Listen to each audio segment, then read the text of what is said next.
If you're planning on walking into a car dealership without a plan, if you don't know what you're doing, you're definitely about to run your pocket. This is definitely a video, just generally, you don't even gotta be in America. If you're going into a car dealership in a first world country, like this is typically how things are gonna go. I'm gonna try to tell you guys how to get the best deal possible. I probably purchased like 5-6 cars at this point, and every time I purchase a car, I think I've gotten the best deal I could. I don't think they made much money. Their heads are always down, me leaving the dealership. That's how it's gotta be. If the salesperson's happy when you make that purchase, that means you didn't talk them down enough. We're gonna get into it. I'm gonna give you guys all the tips that I use, and hopefully it can help you out as well. First of all, car dealerships in the 21st century, they're not even trying to sell you cars. They're trying to sell you financing. They're trying to get you to take out a loan, and instead of paying the car cash, they'd rather you finance for a lot of different reasons I'll get onto later on in the video. That's what they're trying to sell you the second you walk into the door. The real money is made from the dealerships when they trap you into that loan. The loan, it's an easier sell because instead of saying, yo, you have to up 40, 50K for this car, they could be like, yo, just pay 600, 700 a month. You make 7K a month. You could easily pay for this.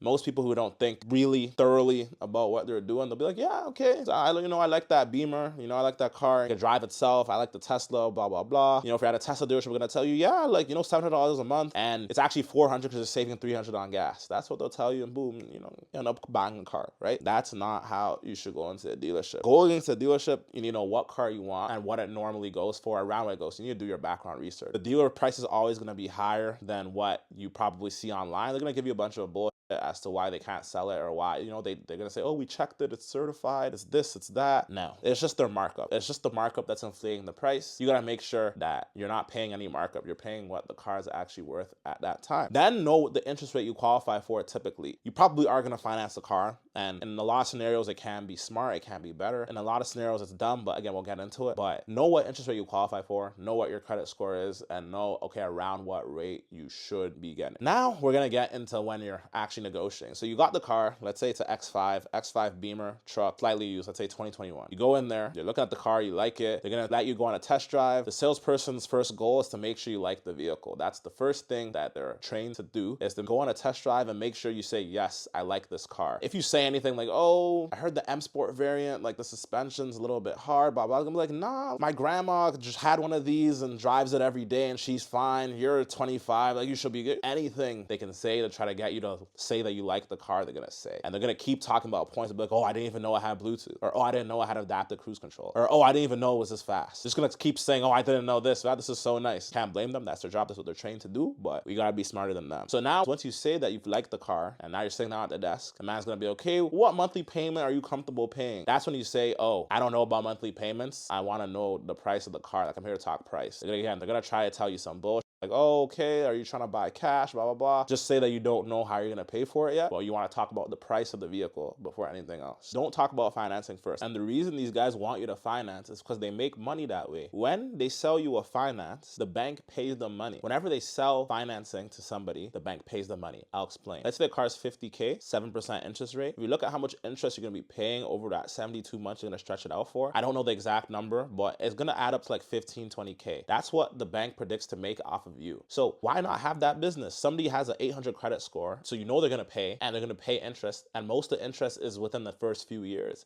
So they're gonna get their money off of you. They will pay that dealership 4 or 5K just to have the opportunity for you to finance from them. So on a car they sell you in a finance deal instead of cash, that dealership will make 65K, whatever you're financing, plus another 5K from the bank for the opportunity to finance you. Whereas if you just pay cash, they don't get that 5 grand. So that's one thing you need to be aware of, and that's why they're trying to push financing so heavy. Then let's say the car is going for 52 bands pre-tax. Again, we're gonna talk about the options they might try to sell you, but let's say it's 52 bands pre-tax. Boom, you ask for the cash price, now you're seeing 65K. They add a 10% tax. We live in California. If you live in Houston or Florida, it's probably 6, 7%, whatever. Tax on that shit. Then there's gonna be all the dealer added accessories. Oh, GPS tracking, 1,500. Catalytic converter etching, 700. PPF you didn't ask for, 3,000. Tinting you didn't ask for, 1,200. They're gonna tell you all these benefits and blah, blah, blah, blah, blah, blah, blah. First of all, you're gonna tell them you don't want any of that. I did not sign up for any of that. It's gonna be a back and forth conversation, but we're spending thousands of dollars here. It's worth a back and forth for an hour for you to get a better deal. Just say, I didn't ask for any of that. That's not what was advertised. And if they're not willing to take it off, leave. There's better dealerships selling the same car car everywhere. Just leave. And I'm telling you, 99 out of 100 times they're gonna take that shit off for you. So first of all, take off all the extra. That saves you 8K right there. So now it's just 52K plus tax. Let's say you're at 57.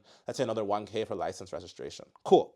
Now you're gonna tell them, okay, out the door, we're at 58 right now. I was looking at closer to 50. You're gonna lowball them. Obviously, they're gonna be like, no, I can't sell that for that price, blah, blah, blah. You're gonna make it seem like you're being outrageous, like, oh, you want me to pay the taxes for you? You know, these are just common terms that these guys use. You're gonna be like, honestly, that's what I can afford. That's all you have to say. Just keep saying, yo, that is all I can afford, and leave it at that. All you have to do is keep saying that is all I can afford. You keep saying that line over and over and over again, eventually you're gonna get closer to the number that you lowball. You're not gonna get that 50, probably. They probably can't sell it to you at that price. Let's say now you're at 53, 54, and now that's the out the door price. So the main thing we're getting into here is the out the door price. The price you're paying, it has to include tax, licensing, registration. So now out the door, we're at 54, maybe 53K if you're a good negotiator. You know what I mean? Tell them it's your birthday, do what you have to do. Get that price down as low as possible to that original lowball number that you can only afford. Now, once you have that out the door price, because that's what they're gonna finance you, that's what you're gonna take the loan out for. Now we can talk about finance. Now you could say, now that you have the out the door price, you could be like, okay, whatever the interest rate is, again, we'll talk about interest in a separate video, but whatever the interest rate is, you're okay with that. You see the entire amortization schedule. Make sure you ask for that so you can see exactly how much you're paying each payment every month. Get all those details. And once you're comfortable with that, you'll be good. Now, instead of paying $1,000 a month at 65K, now you're paying $800 for the exact same car. All those accessories that they're charging you for are already on the vehicle. They're not going to take them off to sell you the car. So now you got all those accessories for free and you were able to effectively get a better deal on the vehicle. So these are the tips I use. Typically speaking, I get 10 to 15% off the price that the dealership wants me to pay. And I'm there for hours. If you don't get to the manager or the owner or the place, you're not negotiating well enough. Like the salesperson has to get tired of you. They call their manager. The manager has to get tired of you. Then they get the boss that can really make the final decision and give you a good ass deal. So this is what I do. Saves me a lot of money. I buy a lot of